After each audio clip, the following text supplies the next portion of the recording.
Dear students, welcome to Hindi chamber. ഞാൻ Babu N Panakkal. ഇന്ന് നമ്മൾ കേരള സിലബസ് +2 ഹിന്ദി പരീക്ഷയ്ക്ക് തയ്യാറെടുക്കുന്ന, അതായത് 2026 മാർച്ചിൽ ആരംഭിക്കുന്ന പരീക്ഷയ്ക്ക് തയ്യാറെടുക്കുന്ന വിദ്യാർത്ഥികൾക്ക് ഫുൾ മാർക്ക് വാങ്ങാൻ വേണ്ടി ഏതെല്ലാം ചാപ്റ്ററുകളാണ് കൂടുതൽ മുൻതൂക്കം കൊടുത്ത് പഠിക്കേണ്ടത് എന്നുള്ളതും, ക്വസ്റ്റ്യൻ പേപ്പറിൽ സ്ഥിരമായിട്ട് ചോദിക്കുന്ന ചോദ്യങ്ങളും, ഏറ്റവും കൂടുതൽ മാർക്ക് ലഭിക്കാൻ വേണ്ടിയിട്ട് നമ്മൾ ഏത് രീതിയിൽ പഠിക്കണം എന്നുള്ള വളരെ ലളിതമായ രീതിയിൽ എക്സ്പ്ലെയിൻ ചെയ്യുന്ന ഒരു വീഡിയോയാണ് ഇന്ന് നമ്മൾ അപ്ലോഡ് ചെയ്യുന്നത്. അതുകൊണ്ട് ഈ വീഡിയോ നിങ്ങൾക്ക് ഫുൾ മാർക്ക് വാങ്ങുന്നതിന് വളരെ പ്രയോജനം ചെയ്യാം എന്ന് എനിക്ക് ഉറപ്പുണ്ട്. നമുക്ക് ഏതൊക്കെയാണ് പ്രധാനപ്പെട്ട ചാപ്റ്ററുകൾ, നിങ്ങൾ മുൻതൂക്കം കൊടുത്ത് പഠിക്കേണ്ട ചാപ്റ്ററുകൾ ഏതൊക്കെയാണ് എന്ന് നമുക്കൊന്ന് നോക്കാം. 4 യൂണിറ്റുകളിലായിട്ട് 15 ചാപ്റ്ററുകളാണ് പഠിക്കാൻ തന്നിരിക്കുന്നത്. ഈ 15 ചാപ്റ്ററുകളിൽ നിന്നും കൂടി 26 ചോദ്യങ്ങളാണ് പരീക്ഷയ്ക്ക് ചോദിക്കുന്നത്.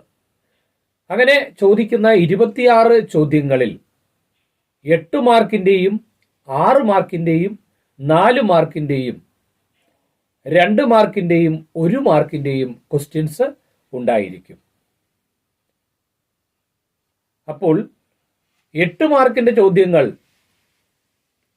അത് ഏതെല്ലാം ചാപ്റ്ററിൽ നിന്നാണ് വരാൻ സാധ്യതയുള്ളത്, 6 മാർക്കിൻ്റെ ചോദ്യങ്ങൾ ഏതെല്ലാം ചാപ്റ്ററുകളിൽ നിന്നാണ് വരാൻ സാധ്യതയുള്ളത് എന്നുള്ള കാര്യങ്ങൾ മനസ്സിലാക്കി വളരെ ബുദ്ധിപരമായ രീതിയിൽ പഠിക്കുകയാണെങ്കിൽ വലിച്ചു വാരി പഠിക്കാതെ തന്നെ നമുക്ക് ഫുൾ മാർക്ക് വാങ്ങിയെടുക്കാനായിട്ട് സാധിക്കും. ഈ വീഡിയോ നിങ്ങൾക്ക് അതിന് പ്രയോജനം ചെയ്യുന്ന ഒരു വീഡിയോയാണ്. നമുക്ക് ആദ്യമേ ഇതിലുള്ള ഏറ്റവും പ്രധാനപ്പെട്ട ചാപ്റ്ററുകൾ അഥവാ നിങ്ങൾ പ്രയോറിറ്റി കൊടുത്ത് പഠിക്കേണ്ട ചാപ്റ്ററുകൾ ഏതൊക്കെയാണ് എന്ന് ഞാൻ പറയാം. അത് നമുക്ക് നോക്കാം. ഇക്കായി 1-ൽ ചണ്ടാവുഞ്ച രഹേ ഹമാര എന്ന ആ തലക്കെട്ടോടുകൂടി നമുക്ക് പഠിക്കാനായിട്ട് 3 ചാപ്റ്ററുകൾ തന്നിട്ടുണ്ട്. അതിൽ ഒരു കവിതയാണ് ആദ്യം തന്നിരിക്കുന്നത്. മൈഥിലി ശരൺ ഗുപ്തജിയുടെ മാതൃഭൂമി എന്ന കവിത. ആ കവിതയിൽ നിന്ന് ചോദ്യം ചോദിക്കാതെ +2-ന് ഒരു ക്വസ്റ്റ്യൻ പേപ്പർ ഉണ്ടാവില്ല. അടുത്തത് ബേട്ടി കെ നാം എന്ന് പറയുന്ന ചാപ്റ്ററാണ്. ആ ബേട്ടി കെ നാം എന്ന് പറയുന്നത് ബഹാദൂർ ഷാ ജഫറിൻ്റെയാണ്. ആ ബഹാദൂർ ഷാ ജഫറിൻ്റെ വളരെ പ്രധാനപ്പെട്ട ഒരു ലെറ്ററാണ്, അഥവാ ഒരു ജവാബി പത്രമാണ്. അതിൽ നിന്നും നമുക്ക് ചോദ്യങ്ങൾ പ്രതീക്ഷിക്കാം. പിന്നെ അടുത്തത് ഇക്കായി 2-ൽ നിന്നാണ്. ഇക്കായി 2-ൽ നിന്ന് നിജ് ഭാഷ ഉന്നതി അഹൈ എന്ന പേരോടുകൂടിയ ആ ചാപ്റ്ററിൽ മൊത്തം 4 ചാപ്റ്റർ തന്നിട്ടുണ്ട്. സൂര്യനാം may പഹ്ലാ Din, Mere Lal, Dosti, മഞ്ജിൽ Ki or ഇത്രയും ചാപ്റ്റർ ഉണ്ട്. അതിൽ പ്രധാനപ്പെട്ട ചാപ്റ്ററുകൾ സൂര്യനാം മേ പഹ്ലാ ദിൻ എന്ന് പറയുന്ന ചാപ്റ്റർ വളരെ പ്രധാനപ്പെട്ടതാണ്. അത് സഫർനാമയാണ്. ഹിമാൻഷു ജോഷിയാണ് അതിൻ്റെ രചയിതാവ്. സഫർനാമ എഴുതിയത് ഹിമാൻഷു ജോഷിയാണ്. അതുപോലെ മേരെ ലാൽ സൂർദാസിൻ്റെ ഒരു കീർത്തനമാണ്, പദ് ആണ്. അപ്പോൾ ആ കീർത്തനത്തിൽ നിന്നും ഒരു ചോദ്യം ചോദിക്കാം. അപ്പോൾ ആ യൂണിറ്റിൽ ഏറ്റവും പ്രധാനപ്പെട്ട ചാപ്റ്റർ സൂര്യനാം മേ പഹ്ലാ ദിൻ എന്ന് പറയുന്ന ചാപ്റ്ററാണ്. അടുത്തത് ഇക്കായി 3-ൽ മൊത്തത്തിൽ 4 ചാപ്റ്റർ കൊടുത്തിട്ടുണ്ട്. ഇക്കായി 3-ന്റെ തലക്കെട്ടെന്ന് പറയുന്നത് മാന സമ്മാൻ മിലേ നാരിക്കോ എന്നുള്ളതാണ്. അതിൽ നിന്ന് പ്രധാനപ്പെട്ട ചാപ്റ്ററുകൾ ജമീൻ ഏക് സ്ലേറ്റ് കാ നാം ഹേ പ്രധാനപ്പെട്ടതാണ്. ഏകാന്ത ശ്രീവാസ്തവിൻ്റെ ആത്മകഥയാണ്. അതുകൊണ്ട് അതിന് പ്രാധാന്യമുണ്ട്. പിന്നെ അടുത്തത് മുർക്കി ഉർഫ് ബുലാക്കി എന്ന് പറയുന്ന ഒരു കഥ, അമൃതാപ്രീതത്തിൻ്റെ കഥയാണ്. ആ ചാപ്റ്ററിൽ നിന്ന് വളരെ കൂടുതൽ ചോദ്യങ്ങൾ ചോദിക്കാനുള്ള സാധ്യതയുണ്ട്. അപ്പം ഞാൻ പറഞ്ഞ 3-ാമത്തെ യൂണിറ്റിൽ നിന്ന് പ്രധാനപ്പെട്ടത് ജമീൻ ഏക് സ്ലേറ്റ് കാ നാം ഹേ, മുർക്കി ഉർഫ് ബുലാക്കി, മൂന്നാമതായിട്ട് പ്രയോറിറ്റി കൊടുക്കേണ്ടത് നിങ്ങൾ സപ്നെ കാ ഭി ഹക്ക് നഹീം എന്ന് പറയുന്ന ഡോക്ടർ ജെ ബാബുവിന്റെ കവിതയാണ്. ഇക്കായി 4 യൂണിറ്റ് 4 4 ചാപ്റ്ററുകൾ കൊടുത്തിട്ടുണ്ട്. അതിൽ ഒരു കവിതയുണ്ട്, ONV കുറുപ്പിന്റെ ഒരു കവിതയുണ്ട്. ഇത്തവണ ആ കവിതയുടെ സാരാംശം എഴുതാൻ അത് അല്ലെങ്കിൽ ആസ്വാദൻ ടിപ്പണി എഴുതാനും ചോദിക്കാൻ സാധ്യത കൂടുതലാണ്.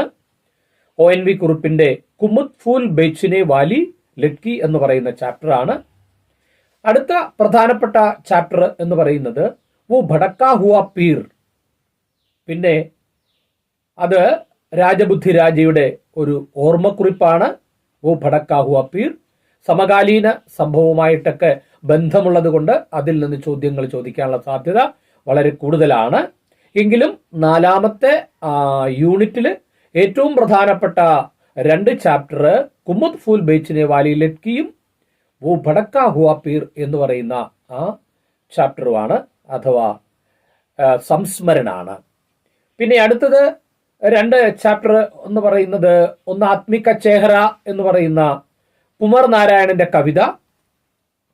പിന്നെ അടുത്തത് ഹരിശങ്കർ പ്രസാദ് ജിയുടെ ദവ എന്ന് പറയുന്ന ചാപ്റ്റർ. ദവ എന്ന് പറയുന്ന ചാപ്റ്ററിൽ നിന്ന് വാർത്താലാപ് ചോദിക്കാനുള്ള സാധ്യത വളരെ കൂടുതലാണ്. ഹരിശങ്കർ പ്രസാദ് ജിയുടെ ഏതെങ്കിലും ഒരു ക്വസ്റ്റ്യൻ ഇല്ലാതെ ഒരു ക്വസ്റ്റ്യൻ പേപ്പറും കാണില്ല എന്ന് നമുക്ക് ഉറപ്പിക്കാം. മഞ്ചിൽ കി ഓർ എന്ന പേരുള്ള ഒരു ചാപ്റ്റർ ഇക്കായി 2 അത് പാരിഭാഷിക ശബ്ദാവലിയാണ്. ആ പാരിഭാഷിക ശബ്ദാവലിയിൽ 12 ഇംഗ്ലീഷ് വേർഡ് തന്നിട്ട് അതിൽ ഏതെങ്കിലും 8 ഇംഗ്ലീഷ് വേർഡ് എഴുതാനായിട്ട് നമുക്കുണ്ടായിരിക്കും. അത് ക്വസ്റ്റ്യൻ പേപ്പറിൽ കമ്പൽസറിയാണ്. അപ്പോൾ തന്നിരിക്കുന്ന പാരിഭാഷിക ശബ്ദാവലി പഠിച്ചാൽ നമുക്ക് ഉറപ്പായിട്ടും 8 മാർക്ക് ഈസി ആയിട്ട് നേടാനായിട്ട് സാധിക്കും. 2026 മാർച്ചിൽ പരീക്ഷയ്ക്ക് ചോദിക്കുന്ന വളരെ പ്രധാനപ്പെട്ട ചാപ്റ്ററുകൾ. ഈ ചാപ്റ്ററുകൾക്ക് മുൻതൂക്കം കൊടുത്ത് നിങ്ങൾ പഠിക്കുകയാണെങ്കിൽ നിങ്ങൾക്ക് ഉറപ്പായിട്ടും 100ൽ 100 വാങ്ങാനായിട്ട് സാധിക്കും. അഥവാ 80 മാർക്കാണ് നിങ്ങൾക്ക് എഴുതാനുള്ളത്. ബാക്കി 20 മാർക്ക് നിങ്ങൾക്ക് ഇന്റേണൽ അസസ്മെന്റ് ആണ്. അപ്പോൾ ആ 80ൽ 80 മാർക്കും വാങ്ങിയാൽ 20 മാർക്ക് ഉറപ്പായിട്ടും ഇന്റേണൽ അസസ്മെന്റ് കൂടെ കിട്ടും. അപ്പോൾ നിങ്ങൾക്ക് 100ൽ 100 മാർക്കും ലഭിക്കുന്നതാണ്. അപ്പോൾ ഈ വീഡിയോ എല്ലാവർക്കും ഇഷ്ടപ്പെട്ടെന്ന് വിചാരിക്കുന്നു. അപ്പോൾ ഇഷ്ടപ്പെട്ടുവെങ്കിൽ നിങ്ങൾ ഈ വീഡിയോ മറ്റു കുട്ടികൾക്കായിട്ട് ഷെയർ ചെയ്ത് കൊടുക്കുക. അടുത്ത വീഡിയോയുമായിട്ട് അടുത്ത ദിവസം കാണാം. എല്ലാവർക്കും നന്ദി, നമസ്കാരം.